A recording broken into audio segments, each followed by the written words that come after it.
the councilors, both parties, since 3 lang kayo each sa party, who would you choose sa other party to fill the remaining positions and why? One answer per party. Arise. We would choose Fuel for the LO Councilor and Hans for the Field Councilor. Ay, walang explanation. Meron ba? And first of all, si Fuel kasi this year, madalas ako tumatambay sa ESC Tambayan and nakikita ko lagi na siya yung nag-aayos nung sa dispenser, ganyan, lagi siya nag-aayos doon. Tapos, with Hans, hindi ko pa siya nakatrabaho, pero, I think sa track record niya naman, I can vouch for her dahil mukhang okay naman yung mga headships na ganyan. And ako kasi yung ex-tech, so,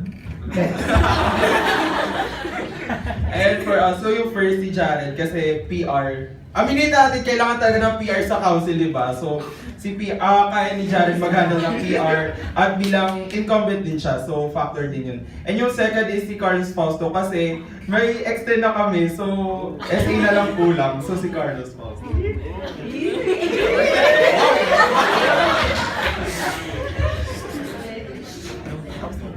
Okay, to Molina.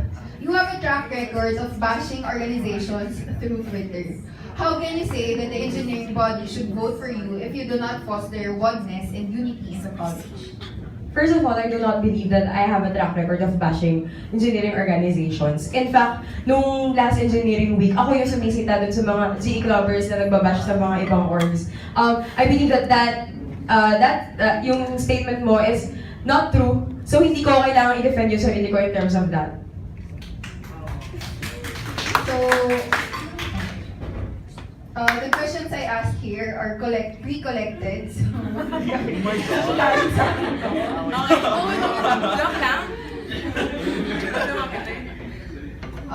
to Molina, to the non-incumbents,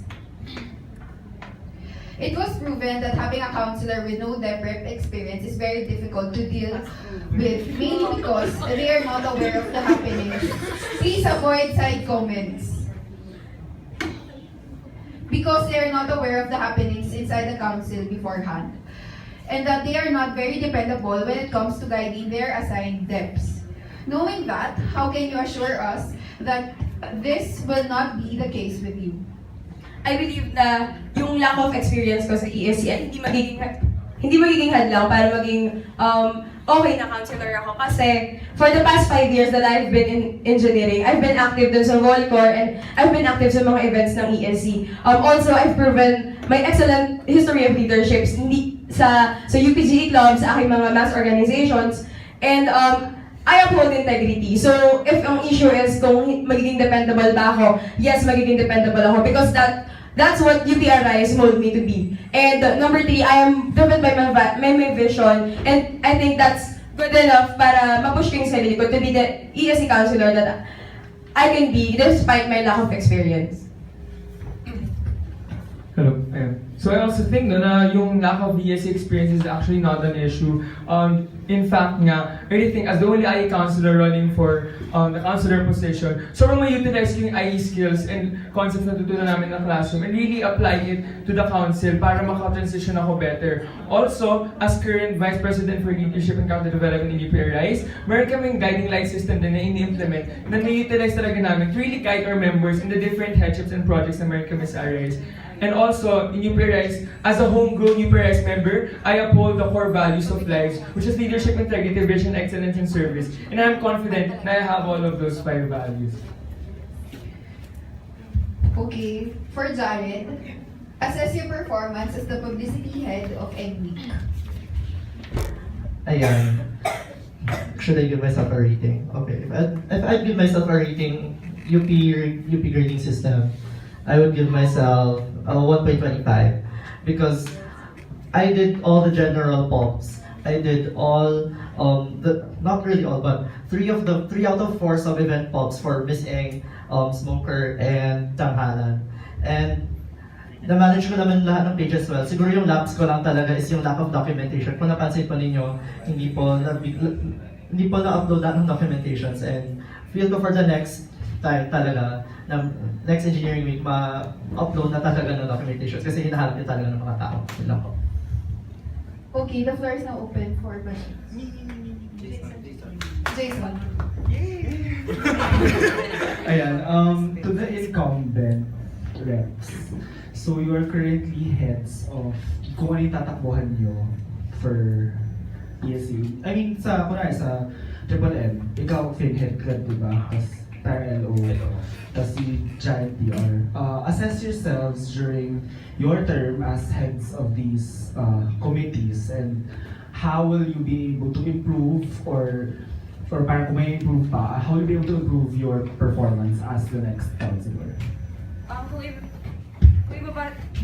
Kung ibabasa natin sa UP grading system, I give myself a 125. Kasi sa lahat ng events ng department, di tayo naging negative, nakahanap tayo ng paraan para laging magkapera, para magawa yung mga events.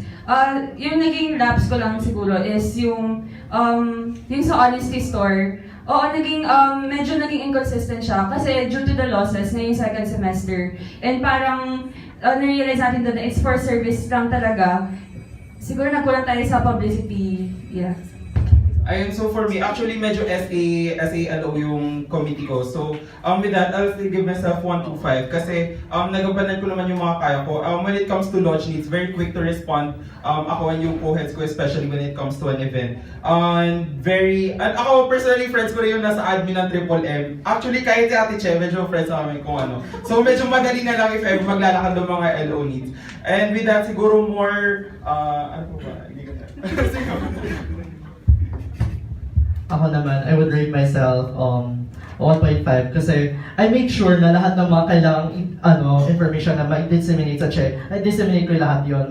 May it be through text breaks, may it be through email breaks, and all formats possible na pwede kong ma-disseminate sa check. Pero siguro ang naging lapse pa lang talaga this year is yung pag-handle ng committee ko.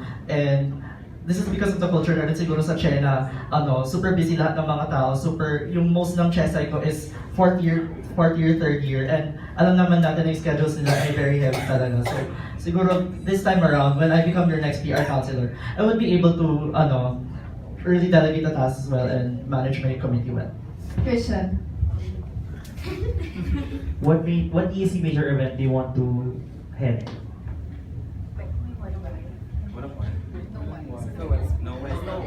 No way. So engineering icon. Angry. Angry. Icon! Angry. Follow up. Sorry. Ayun. Siyempre dahil ako ang mental health project head ngayon, nakakasad na walang sumagot ng mental health as their first priority.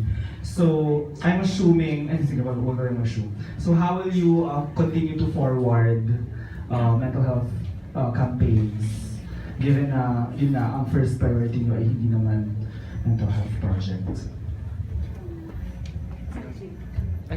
Okay, so for that, syempre bilang councilors and as a council, as a whole naman talaga natin ginagawa yung projects. And for the mental health, ayun nga, kasama sa GPOA natin yung pagkakaroon ng engineering support group. So, hindi lang talaga yung council yung magtatrabaho for that. We will call for volunteers, dedicated volunteers na willing tumulong para sa iba.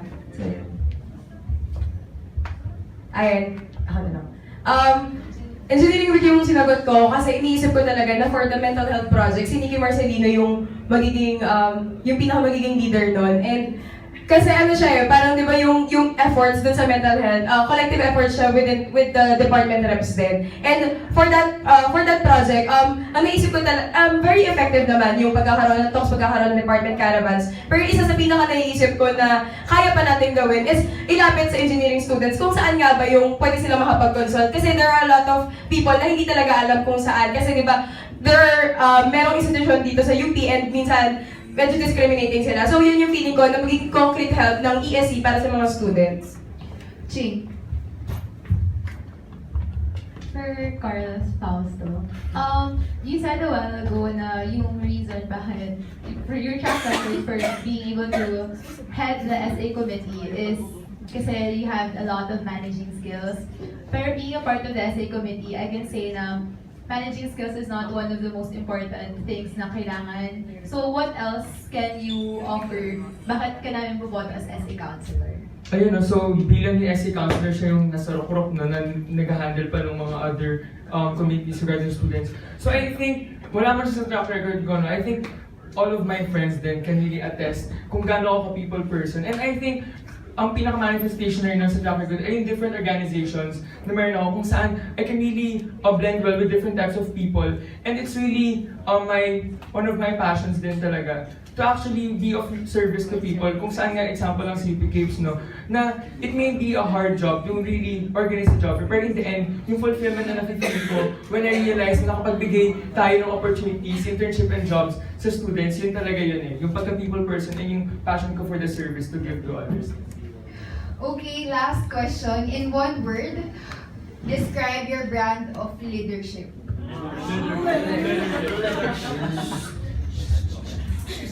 Alright.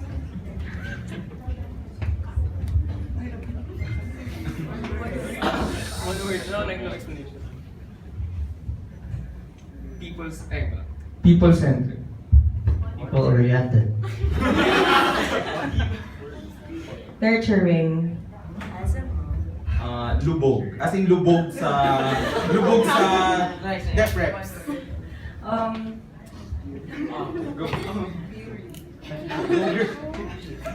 Strong. Okay, thank you, Councilor.